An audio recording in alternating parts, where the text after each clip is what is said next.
You've been described as King Charles's botanist. What does that mean? What does that look like? When he's been out here, he's always asked me to accompany his group on walks and to be there to talk to them, because he knows I have knowledge and enthusiasm for this area. There's nothing official. It's slightly embarrassing, really, but yes, I have now been walking with him for over 20 years in the Transylvanian meadows and hills, and it's just marvellous to see him so enthusiastic. He feels the same way about it I do, and I suppose that's why we get on to talk in the field. He's actually quite a good botanist. He's always been a keen gardener, and he knows most of the flowers now. And he's occasionally picked me up where I've made a mistake, and I like that. I once got 2 orchids muddled, and he said, no, I think you'll find. And yes, he was absolutely right. Just like you said, he's been a great advocate, against climate change and coming up with solutions for tens of years. Do you think that's another part that draws him to Romania, biodiversity and nature? Oh, definitely, yes. I mean, he's amazed by what there is here, and how it's like I and others have quoted this quite often. He says it's like the storybooks, the picture books he had as a child, which of course many of them were based on stories like the Brothers Grimm, set in a very similar landscape in Germany. But he just loves nature and protecting it, and he can understand in a way some people, even conservation don't always, how every aspect of nature helps us, especially in areas like farming. We spoke earlier and you said Romania is a unique place in Europe. What makes it unique? I think it's got a relatively small population, a lot of mountainous and hilly areas, and a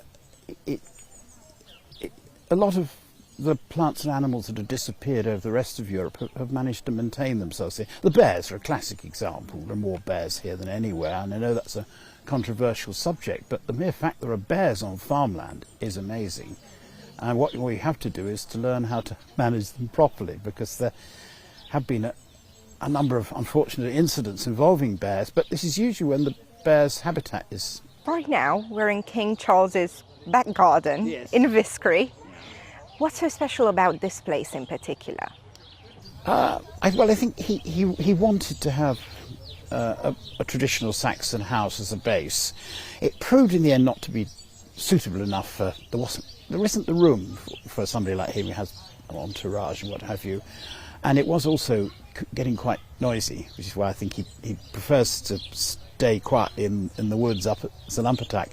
But on the other hand, he could see the value of it as a museum, an exhibition space, as you see where we're sitting. There's exhibits, and it's proved very valuable for that. We know that, besides nature and his love for Romania, he also has quite close ties to the Romanian royal family. Yes. Could you tell us more about that? Related, especially the descendants of Queen Victoria, well, and whose last surviving granddaughter was Queen Marie, I believe.